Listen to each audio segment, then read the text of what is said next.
Breaking news చూస్తున్నాం. తెలంగాణ ప్రభుత్వం రైతులకు బిగ్ అప్డేట్ ఇచ్చింది. ఇక రైతు భరోసాకి సంబంధించి నిధులు ఎప్పుడు వస్తాయనే అంశం మీద క్లారిటీ ఇచ్చింది.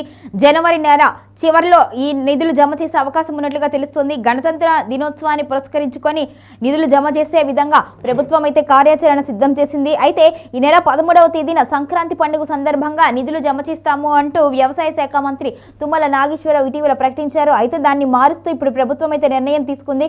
సంక్రాంతికి జమ చేయడం కష్టంగానే కనిపిస్తున్నట్లుగా సమాచారం అయితే తెలుస్తోంది. మొత్తానికైతే ప్రభుత్వం నుంచి అందుతున్న సమాచారం ప్రకారం రైతు భరోసా అమలు ప్రక్రియ మాత్రం గణతంత్ర దినోత్సవానికి సంబంధించి 26వ తేదీ నుంచి నిధులు రిలీజ్ చేసే అవకాశం ఉన్నట్లుగా తెలుస్తోంది.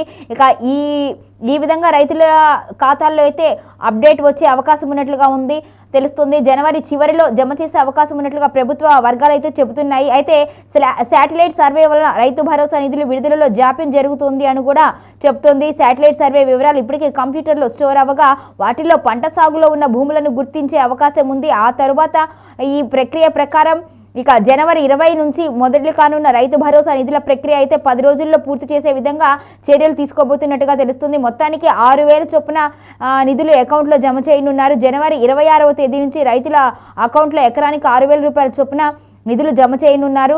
జనవరి 26వ తేదీ నుంచి ఈ ప్రక్రియ మొదలు కానున్నట్టుగా తెలుస్తోంది.